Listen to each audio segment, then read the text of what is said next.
I'm Chemmy Alcott, four-time Winter Olympian, ski Sunday presenter, and mum of two. I also love to face challenges in my life. I'm a business owner, a ski race coach, and I just try and keep my days as full and as busy as possible. Oh, fantastic. So I can't wait to talk about all of that in more detail. But I'd love to go back to find out a little bit more about your childhood and growing up.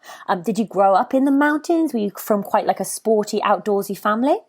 So I always say I was the product of a ski mad family, and I was kind of made to be a skier in terms of genetics because my father was a rugby player and my mother was a swimmer.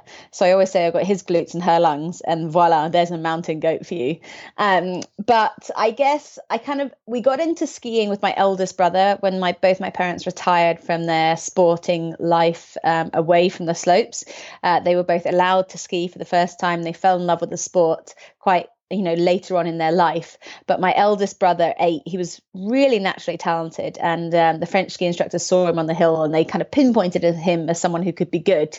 And this is before I was even born. So by the time I was born, he was already racing and he was kind of my idol. And I thought he was really cool. So I was like, well, I want to do what he's doing. So that's how I got into the sport. I was 18 months old when I started, which is pretty young, and I did my first race when I was 3, and I just loved it, the freedom, and being out there and being able to look for speed and it being my decision. It was something that I was very addicted to early on. Yeah, I always remember when I go skiing, you see like people doing like the black runs and they're skiing with their little toddler in between their legs, and it's just like the cutest thing ever. But I mean, 18 months old, your first race at 3, I mean, incredible. And children do bounce as well, so They do. And actually what you forget is that when you learn new skills that little, the biggest fear people have when they're learning to ski is that they might fall over. And when you are a grown adult, you've got quite a long way to fall. The ground's quite far down. Whereas when you're little, it's just there. All you do is bounce on the floor all day long, every day. As a mum now, that's what you do. You charge and fall over and pick yourself up. So it's almost an easier sport to learn when you are young and when fear hasn't come into your life yet. You can definitely tell the people who've been doing skiing from a very, very young age. It's just so natural. I think it's so difficult to learn when you are older. So going back to racing, you're being inspired by your elder brother. You've got these amazing lungs from your mum. You've got these strong glutes from your dad. Amazing combination coming together. When do you remember thinking that this is what you wanted to do? And did you start dreaming about the Olympics? Well, actually, when I was really young, I loved tennis as well. So I had this dream that I was going to be a ski racer in the winter and a tennis player in the summer. And I was going to go to both the summer and the Winter Olympics. Obviously, completely deluded, not realizing how much effort both individual sports would take and that you couldn't actually achieve that in both. But I always loved skiing. And I think it was a real highlight for me when I was younger because there was no girls against girls, boys against boys. It wasn't gender specific racing. It was just everyone together, go out there and do your best. And I realized I was quite talented because I would beat the boys and everyone would make a big deal of it. And then I went to my first big event at 11. There was this event in Germany in Garmisch called the World Children's Olympics. And I actually won it. And I remember standing on top of the podium thinking, right, that's it. I love tennis, but this is all about skiing, and I started doing fitness. I started getting up before school at the age of 11 and training before school. And that it kind of became my big focus then. And it did all become about being a Team GB Winter Olympian. So how did you fit skiing into your school life? Were you sort of living in the mountains at that point? Were you still living in the UK? Like, is it, I don't even know, there's places, I think you can ski a little bit up in Scotland, but how did you and your family get that balance right? I'm actually really proud to say that I was a full-time UK pupil, and I think that has really helped my longevity in the sport, especially when I had to start overcoming challenges, because I wasn't just a ski racer, and it was a lot of traveling. And in the summer holidays, I would go down to New Zealand, the Southern Hemisphere, alone for the whole of the summer. So for 2 months, I would get on that aeroplane and go down and ski all summer. And then I did a little bit of a program in a ski school in America called Waterville Valley Academy, and I'd go out there for November and a bit of December every year. So I got quite a lot of miles in, despite the fact that I was a full-time pupil at school.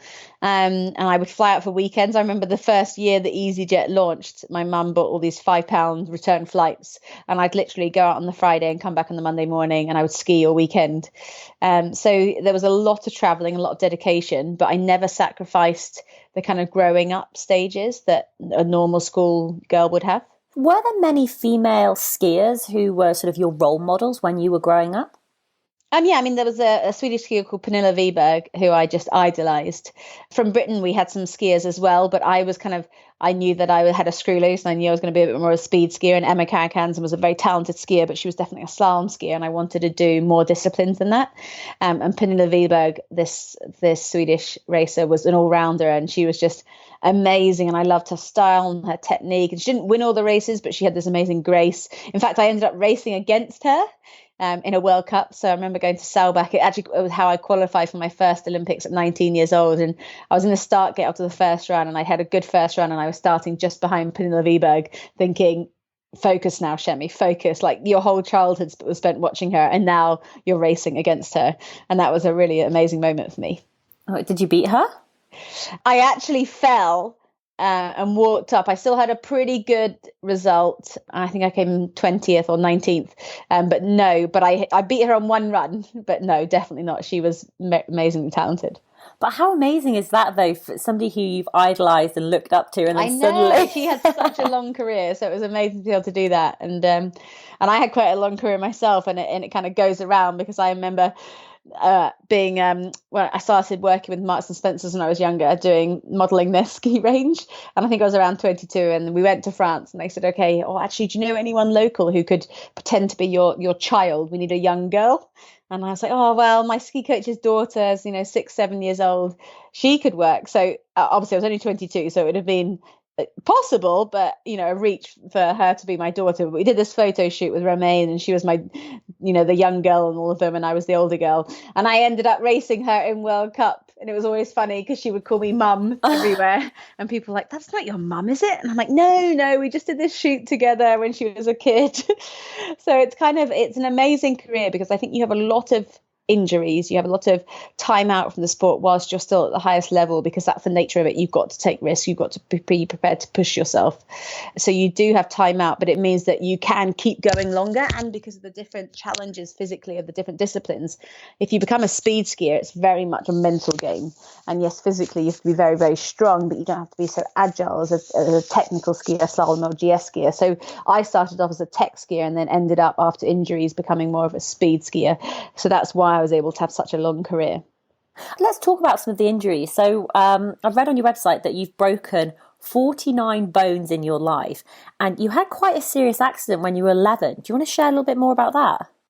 Yeah, so when my first big crash was when I was 11. It was actually a fun event, and I was racing head to head against someone, and she was beating me, and I know I wanted to beat her, so I pushed things a little too hard, and I had a very freakish accident where I hit my ski on the gate, which propelled me to fly up into the air, and then on the way down I caught the gate flag on my neck, and I actually broke my neck, and it was a pretty big injury at the time, but I healed very quickly because I was so young, and within 9 months of that I was actually back skiing. My neck is now fused together. So where I came down and landed, the bones fused. And because I had a little bit of movement and the nerves were all good, they decided to not do surgery. So I had to always travel with an X-ray for about 20 years after that, so that if I did crash, people could see that this is something I've lived with and I'm safe. Except for the only time my neck bothers me actually is when I'm road biking. So if you ever see me out on the road bike, steer clear, because when I'm looking out the front of my eyes and my head dropped, I get a little bit dizzy. So when you say your neck's fused, does that mean like you can't nod your head up and down or side to side, or do you still have like full motion? It's just like no. I've still got full motion. I just get dizzy in a certain position, which is very, we don't not often in that position with your head and your eye alignment. But you can see a bump on my spine, top of my spine. There's a bump where the bones are fused together. But no, it's not something I really ever think about. Which is quite amazing, because obviously it could have been disastrous. Was it quite traumatic going through that experience at that age, or were you too young to really maybe appreciate it? Yeah, at that age, I mean, it's if you ask me to detail, my big injuries on paper, that should be the biggest, but it doesn't even come in there because I was really young. I bounced back. I remember it as a time where it was my first enforced time away from skiing. And it's quite funny, I became really popular at school during that time because I got to nominate nominate a pupil to stay inside with me because I couldn't be out in an environment where I might get jolted. So I became really popular. People would bring me in brownies so that they were the chosen one for the day. So one of the things that you talked about is, I suppose, is around fear, and especially with skiing, there is that fear of falling. Do you have fear skiing, or because you've done it from such a young age, is that just not even a consideration now? I mean, I don't have any fears of skiing or fears of speed. I had a massive fear, and it's something that I dealt with my whole career, of failure and fear of letting other people down. There were a huge amount of expectations on how I would perform in the world stage, because I was so fast in training, and everyone had these expectations that I would go out there and I'd win it. And I was a really good junior, so they thought that when I got to seniors, I would go out there and win it. And I really struggled, because I felt like if I didn't win, I would disappoint so many other people. And I carried that for a lot of years. And eventually I put myself in a position where I could ski freely, and I was fast, but it took me a long time. So yeah, that's a fear that I suffered from a lot. Nothing to do with skiing, but all the kind of external factors. How did you manage those external factors then? Were you speaking with like a sports psychologist? How did you learn to control your mind, I suppose, and those thoughts that you were having? It was really challenging. I think in a sport like skiing, and where it's such a tiny difference between success and disappointment, you've got to find a way of helping yourself. And I did try and work with a lot of people, but the better I got, the bigger my team got, and the more there was more people there were for me to let down. And I struggled with it a lot. And I ended up skiing at 80%. I kept 20% in my back pocket. I couldn't find that 100% and my best in a race situation, because when I finished and I wasn't winning, I needed to know that there was a reason for that. And the reason for that was because I was making that choice to ski at 80%. And then eventually I put myself in a situation where I could ski at 100%, and I actually won the run in the World Cup. And that was a real changing point for me. Actually, from that point on, on paper, my career looks quite disastrous, because I started crashing, because I started giving it my all. I took every risk after that, but it was a much satisfactory way to live, because I was going out there and giving it my best every time, as opposed to being the one choosing to hold my potential back. Do you know what changed? Was there like a moment in time? Was it one thing, or was it an accumulation of multiple things? Yeah, it was one run. It was the run that I won in the World Cup. So we were in Solden, and I'd had a really poor first run, and you only get a second run in a World Cup if you're top 30, and I was 31st. And my coach bundled me into the car, and we started driving down the mountain, and I remember there was just this silence in the team, because everyone was disappointed, because I'd had such good training that summer. And then his phone rang and someone was disqualified. So I was back in, and we went up the hill, and my mind was all over the shot. I hadn't focused properly. I hadn't done all the recovery after the first run. And I stood in that start gate second run, and I was like, you know what? I've got no expectations for this run. Nothing possibly good could happen right now, because I'm in such a everywhere mindset. So let's just go for it. Let's just risk all, because this is the time to do it. And that was the run that I won. So that was the run that I finally believed that actually, if I did give it my all, I could be the best in the world. And yeah, it was an amazing moment. How do you get focused? So when you're in the gates at the top of the mountain, ready to go down, I don't know if it's a whistle, like, the start buzzer or whatever goes off. Yeah. The beepers. Do you have like a certain mental routine that you follow, or certain things that either are, words that you're saying to yourself, mantras, what's going on inside your head mentally? Yeah, it definitely adapted as I matured as an athlete. At the beginning, I would always try and be super focused when I was young, and really like tunnel vision. But then I found that I braced too much, because skiing is actually about having that freedom of movement, and you've got to be super agile to the conditions and the changes in terrain. And I found that I was trying too hard, because I was trying to be too fierce and attack it too much. So actually for me, because I'm a naturally aggressive skier, I'd need to tone that back. So I tried to be a bit more jovial and fun, and replicate training more, where, I wasn't too stressed about the time. And that worked a lot more. I do a lot of juggling at the top. So just to keep my brain and body focused in a fun, but repetitive pattern. I did a lot of juggling. I would take myself away. I'd listen to music. And just before the start, I'd watch some of my best ever skiing. And then you just get in there, and you just try and keep the breath strong, and try and forget. That's the moment where you have to forget all the preparation, because you have to stay very present then.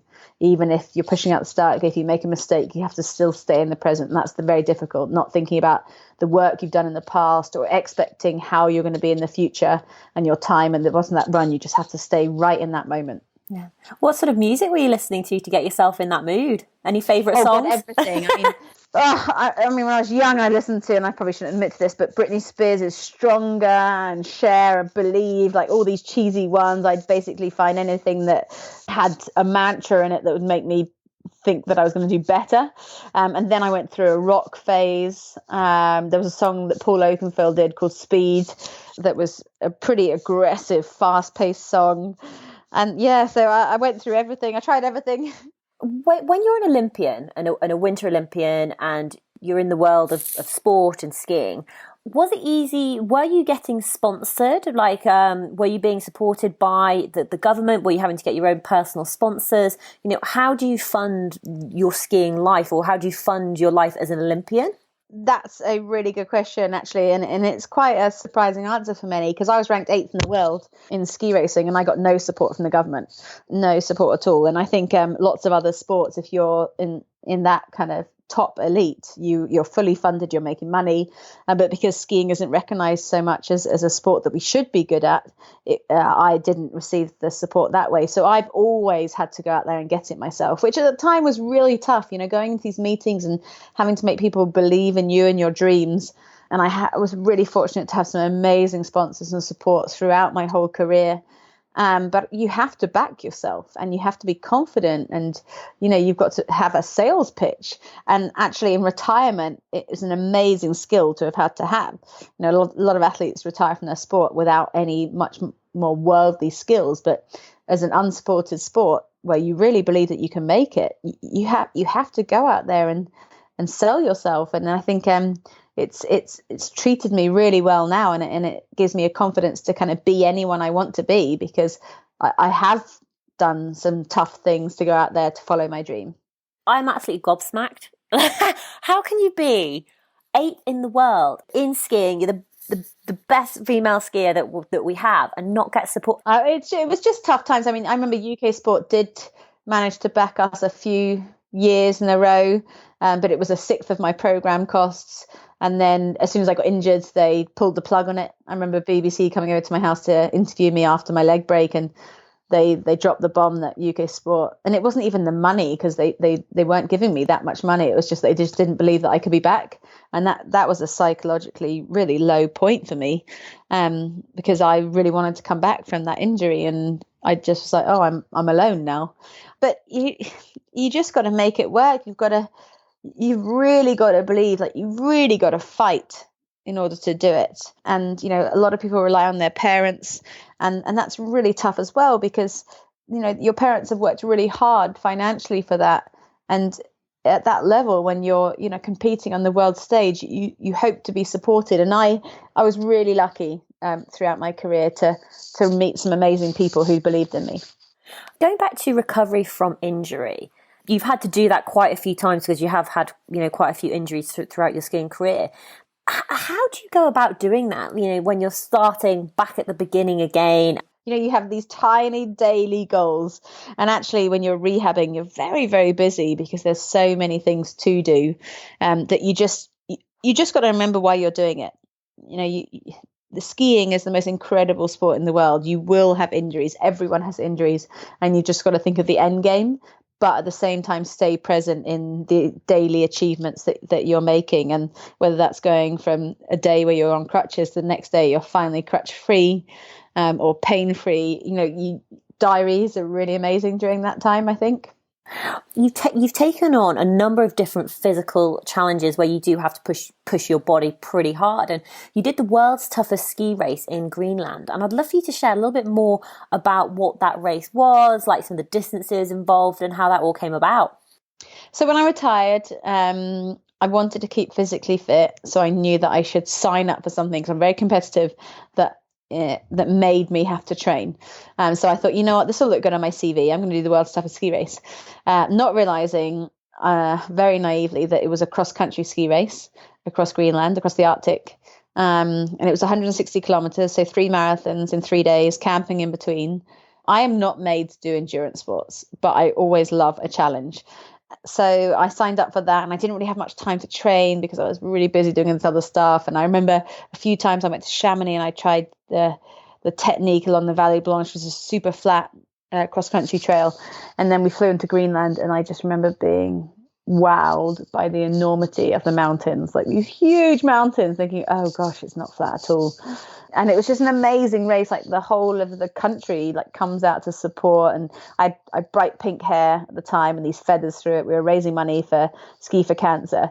And we wore boxer shorts on top of our trousers with Union Jack ones saying Ski for Cancer on them. And there was a team of us called the Arctic Five. I joined up with these 4 guys who do quite a lot of extreme events together. And it was amazing. I did fall in the first 10 minutes and pull my groin and have to just grit my teeth and keep going. But yeah, I'm glad I did it. I'll say a little bit outside your comfort zone. Instead of whipping down the mountains, it's hardcore endurance. I actually fell going downhill because I was walking up this tiny slope at the beginning. So you do this loop in front of the whole of the village. So 5,000 people come out, which is a massive amount of people for Greenland because it's a really big event for them.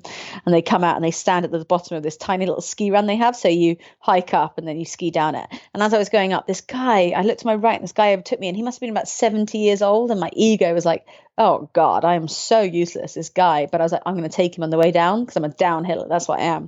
And so I started trying to go really fast downhill and the skis, because they don't have edges, they started tracking out. And I ended up doing the splits, full on splits into the crowd with my pink hair and these boxer shorts on, and everyone, I became instantly famous in Greenland.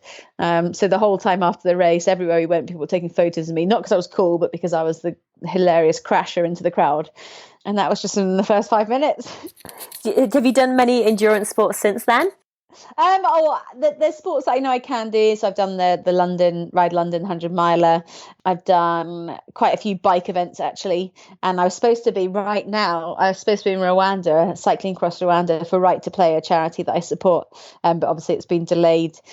I've done the Scotland's toughest one-day event, the Artemis Quadrathlon. That was pretty brutal. But there's a few things I really struggle with. I've got an injury in my right leg, a pretty bad one. And it's in fact the reason I retired from skiing in the end. So I struggle to run downhill because I've got no mobility in my right ankle. So there are a few endurance events that I really struggle with, plus the fact that I'm definitely made as a power athlete. Talking about your retirement, how easy was it to make that decision to retire? Brutal, absolutely brutal. I love the sport. I live for the sport. Everyone always said, why would I even bother coming back from my injuries? But they didn't understand that the passion that I have and the reason I did the sport wasn't because I, wanted to make money or be famous. I just love to ski. I would still be doing it if I hadn't have crashed so hard and ended up, I've got this metal nail down the bone marrow of my right leg from a crash I had in Lake Louise in 2010. And it really affects my pressure on my right ski. So I was definitely compensating and putting myself in a slight danger zone. And then I got to my last Olympics after this amazing surgery I had in Zurich. And the race after the Olympics, because I wanted to keep going, was a World Cup in Switzerland. I crashed and I went to see him again. He said, listen, I let you race the last Olympics because I saw how much it meant for you. But if you crash now, I will have to amputate your right leg. So it was actually really tough, but it was really good that someone took that massive decision of retirement away from me, because it's the hardest thing transitioning as an athlete to a non-athlete, because that's all you've ever known. Your existence is I'm Chemmy the ski racer. You take that away and it's a real mental challenge. And that's why a lot of athletes go to quite a dark place when they finish their sport, because they don't know who they are. Especially because, your identity has been so tied up in being an athlete, like everything that you do, your nutrition, your training, your mental preparation, how you structure your weeks, your months, your years. Had you got a plan about what you were going to do after retirement? Did you know what you were going to do? No, I mean, I love skiing. I knew I wanted to be in the mountains. My dream was to be a presenter on Ski Sunday. It has been part of my life since I was a kid, and something that brought our whole family together from a very young age. And I'd been interviewed a few times, and I was hoping that maybe one day there would be a role for me on that. But no, it was one reason why I really wanted to get pregnant straight away. It sounds weird, because I wanted a new role in life. I felt like that would be a really good way of finding out who I am, which sounds really selfish. But I've always wanted to be a mum. And I was with my boyfriend. We weren't married yet, but so we got married when we both retired in 2014. And then I was like, right, okay, either we start trying for a baby straight away, or I need to find out who I am away from the sport. And it took us quite a long time to get pregnant. So I had that time to find out who I am. And I realized that my passion is in the mountains. Yes, it might not be racing against the clock, but in some way I needed to be on those slopes. How's your life changed now that you've got two little ones? Well, I don't sleep anymore. I drink a lot more coffee and a few more gin and tonics. I think my perception of the world is very different. I think that I'm more fortunate for the opportunities that I had to do sport and the sacrifices that my family made for me. And I just, it puts everything on a kind of level ground. When you're an athlete, it's quite a selfish existence. You think it's all about you and what you need to do to be faster. And then you become a parent and you know, your only role really is to make sure that that child is safe and happy. So I think it's a really important learning curve to have that responsibility for someone else. And it's just, you know, I remember thinking that the days when I had a bad race, that the world was going to close down. And now I have a kid. I'm like, you know what? It's all about them. It makes me feel silly for the low points that I had in my career, which weren't from injury, but from just, you know, being disappointed in myself. I don't know. I'd almost want to do it all again, because I have a better, more chilled focus now. And I would be able to take the low points better now, I think. I'm going to assume that you've taken your little one skiing. Like, how old were you when you got them out on skis, or like whatever you do with babies? I don't know how that works. Well, Lockie, we do race camps now. We've got a company called Carpe Diem Coaching. And so every school holidays, we have a group of kids, the same kids most of the time, who come out, and we take them around Europe and the world, and we ski and we race. And so he's been around that since he was born. And he's always wanted to go skiing because he knows that that's what mummy and daddy does. So we bought him these little boots when he was about a year old, and he was already walking and jumping. And he would put them on all the time. And one day we got back at the end of the season and he had them on. And I was just like, right, let's do it. So the poor boy, the first day he ever skied, I think he was 14 months old, and he had 20 kids cheering him on. And obviously he wasn't skiing. That's the thing, you know, you're not really skiing. He was holding our hands and sliding around in the snow, but it was amazing. He loved it. And my other one, same age, doing the same thing. And Lockie's now 3.5, and he's a massive liability on the slope. He's crazy. He loves it, but he loves crashing. And when I say crashing, if he doesn't lose both skis when he crashes, it's not good enough. So he crashes so hard and just giggles the whole time, and it scares the living daylights out of me. Would you like them to continue in your footsteps and to become a professional athlete? Yes, to a professional athlete. I think sport is an amazing thing to have in your life. Whether I want them to be downhill skiers, if I had a girl, I would say yes. And this isn't being sexist. Maybe it is actually, but you know, the girls' tour is amazing and it's challenging, but it's not, you know, life-threatening. Like the men's downhill tour is really gnarly, and you have to push yourself to these crazy limits. And they, you know, there have been fatalities, and it does scare me. But I'd love them to be good at winter sports and choose winter sports and have fun. But you know, the rate we're going now, Lockie is a nutter, and Cooper is following very much in his brother's footsteps. So if that's what they want to do, obviously I am not one to stop them do any dream that they want to do, and I will support them and, you know, push them if that's what they want. Yeah. Are you able to, I hope this makes sense, are you able to ski normally when you're on the ski slopes, or does sort of that, you know, that competitive nature sort of come back out and you want to sort of zip past a few people, or is that sort of left you now and you're able to do it in a more chilled skiing way? No, there's nothing about me that's chill. I still want to make that perfect turn. I still charge. I still like tune my skis up. Most coaches have these kind of skis with crappy edges. They just slide around. But no, anytime I get to charge and like feel the wind in my hair and the limit and pushing those turns and big angles, I do. Love it. Now, you've created something called the XL scheme. I'd love for you to share a little bit more about what that is, how it came about, and what it does. So yeah, this is a long time ago. It was a schools group called the United Learning. And they have a lot of schools up and down the country. And I've been talking to them for a long time about the power of sport and the invaluable life skills that you learn through sport. And then we had the London Olympics in 2012, which was phenomenal for engagement in sport. But they did find, which is surprising, that after that Olympics, a lot of young girls dropped out of PE and school sport. And it turns out that these young girls had watched the Olympics like everyone else and gone, you know what, I'm no good. I'm not going to be Jessica Ennis. I'm not going to be a big name. I'm not going to win. So then what is the point? So they would bunk off sport. And I was like, you know what, this is because we need to re-educate them in why they're doing sport. We've had an amazing Olympics and we're celebrating all these gold medals. So all they see is that it's about winning.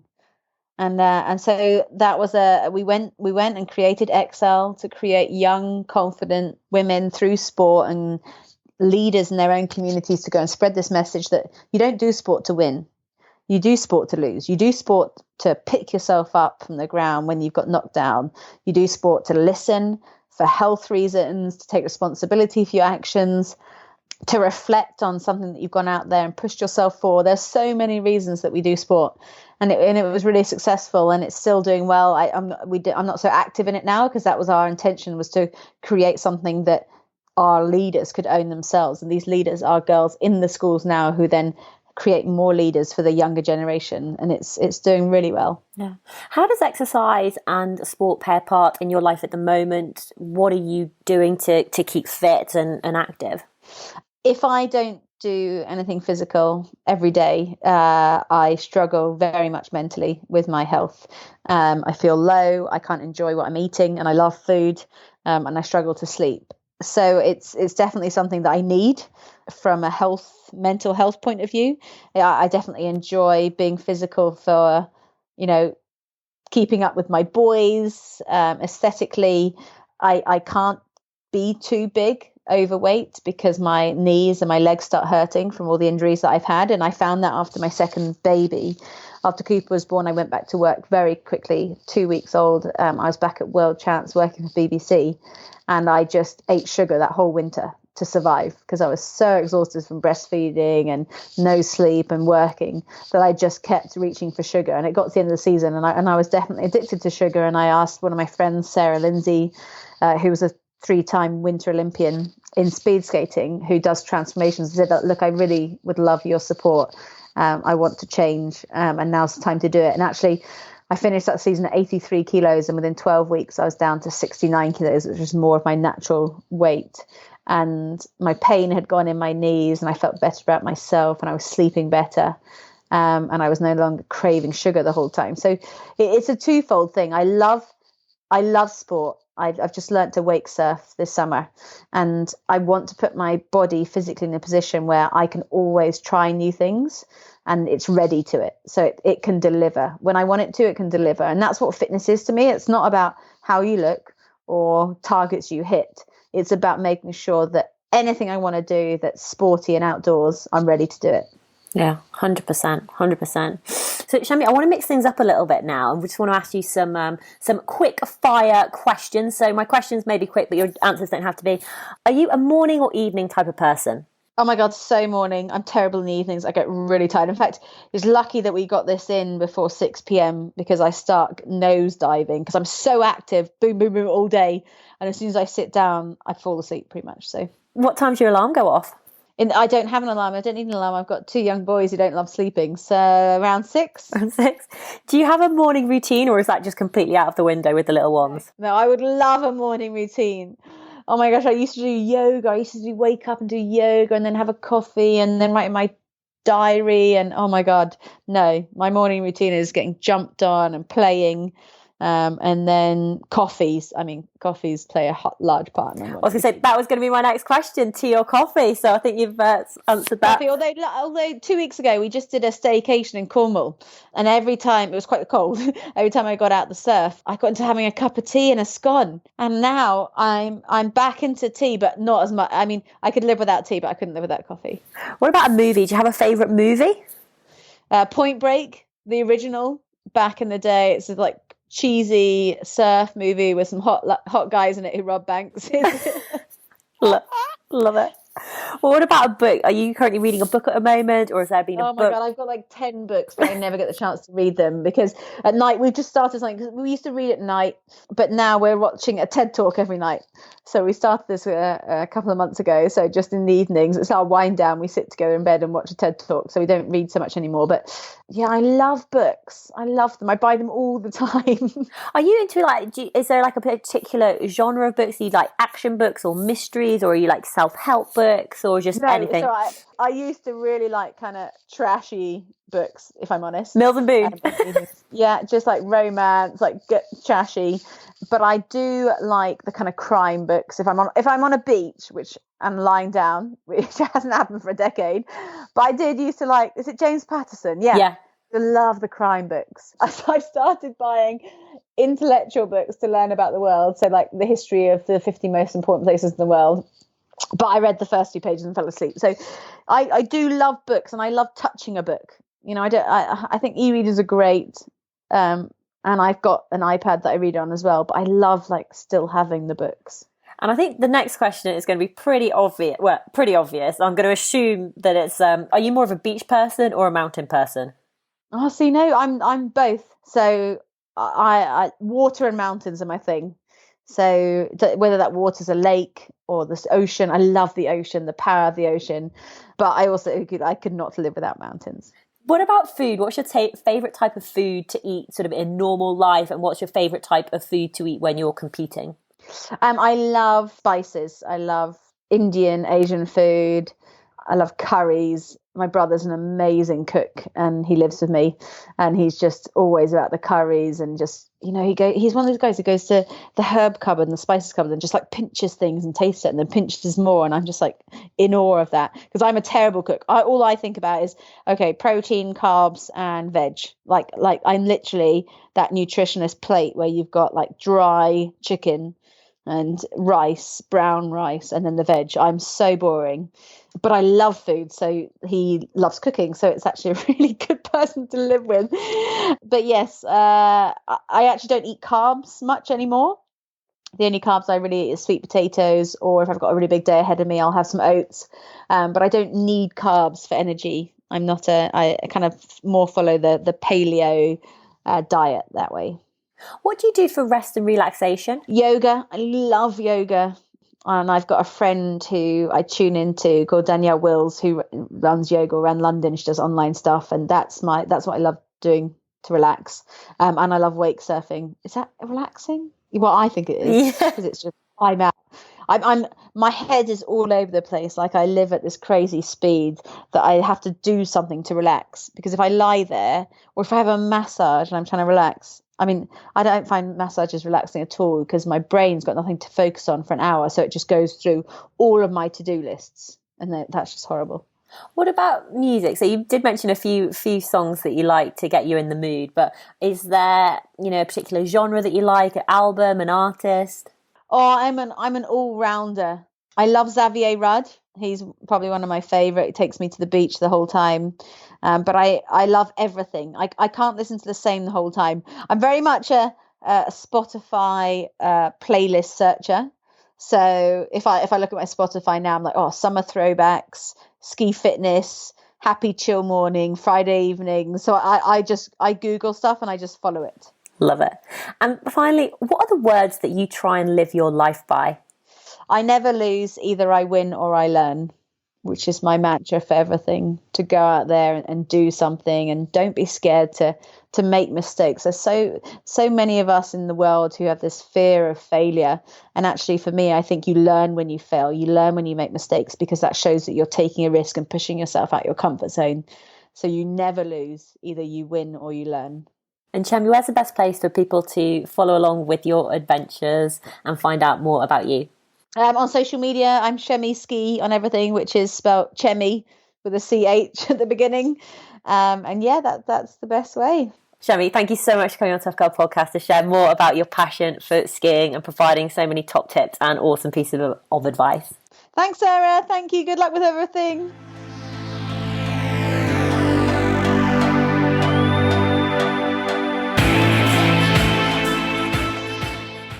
Hey tribe, my name is Sarah Williams. I'm the host of the Tough Girl podcast and the founder of Tough Girl Challenges, which is all about motivating and inspiring you while increasing the amount of female role models in the media.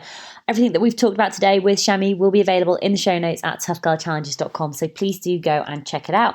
I've got something very exciting to share with you.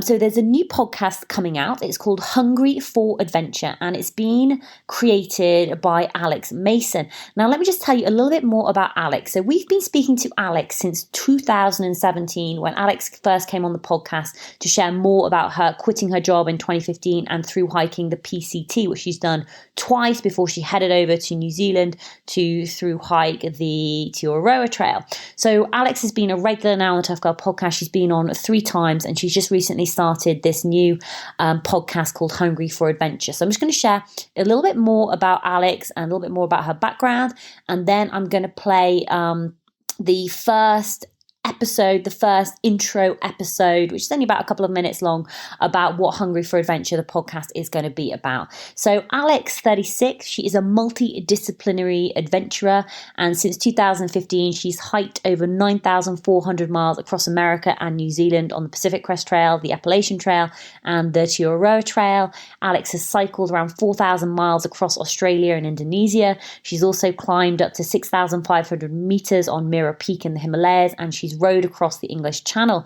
During the most recent podcast that we did with Alex, which was on the June 18th, 2020, Alex shared more about her most recent adventure, which is rowing across the Atlantic Ocean. She shares more about the preparation, the challenges, dealing with seasickness, dealing with the adventure blues, and what she hopes to achieve in the future. So all of Alex's episodes, they are filled with practical advice, loads of top tips to help you to achieve your dreams and goals. So Alex is an absolute inspiration. I feel as though I've known her forever. It's been amazing to follow her journey since 2017 to see what she's done and what she's achieved. So I'm very, very excited for you to all to hear more about her next project, which is Hungry for Adventure. So enjoy the trailer.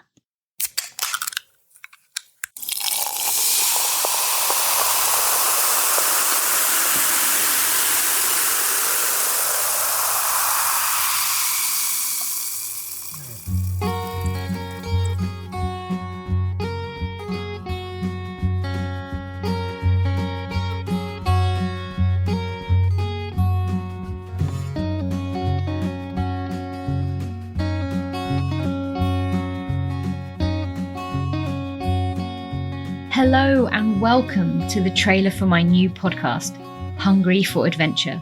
Do you like adventure? Yes. Do you like food? Yes. Then you, my friend, are in the right place. I am your host, Alex Mason, also known on Trail as Puff Puff. I have a few thousand miles of adventure experience, including hiking the Pacific Crest Trail, both northbound and southbound. I've hiked the Appalachian Trail and the Te Aroa in New Zealand. I've also cycled across Australia and through Indonesia. And I've climbed Kilimanjaro and Everest Base Camp and Mera Peak in the Himalayas. Most recently, I have rowed across the Atlantic Ocean, and on that journey, once I had stopped being sick, if I wasn't actually eating, I was thinking, dreaming, talking about, looking at pictures of, and listening to a podcast about food. And that made me think back on the last few years of adventure travel, and I realised that I and all the people I've met along the way love talking about food. It's our favourite topic. Second only to talking about poo, and even that's kind of related to food, right? So inspired by years of being in the middle of nowhere and asking, if you could eat anything now, what would it be? I am putting those conversations into a podcast. I am terrible at picking up the phone and calling people just for a chat. So it will give me a reason to talk and reconnect with my mates, and also to meet some new people and get some new ideas about adventure and food. Because my normal diet isn't that great and my adventure diet is even worse. I will be chatting to ocean rowers, mountain climbers, polar explorers, endurance athletes, long distance hikers, and they are just the people I know. I can't wait to see who else I get to talk to in this journey. I will be asking my guests food habits and how they change when they are doing something extreme such as climbing Everest, or how hard it is to drag everything you need to survive across Antarctica for 40 plus days. What they pack in their food bag for a 10-day resupply if you're long distance hiking, or how you survive for 100 days at sea with nothing fresh to eat. And most importantly, I'll be asking them to have a long, hard think about their dream post-adventure meal. After multiple days of eating ramen noodles, peanut butter and jelly sweets, what would you have for a drink, appetizer, starter, main course and dessert if you could have anything in the world? So whether you're an experienced adventurer, an armchair adventurer, or you just like hearing people talk about food, please hit the subscribe button so you know when new episodes are released. And I really hope you enjoy listening, and I hope it will leave you feeling hungry for adventure. It may just leave you feeling hungry, but either way, I look forward to sharing this new adventure with you.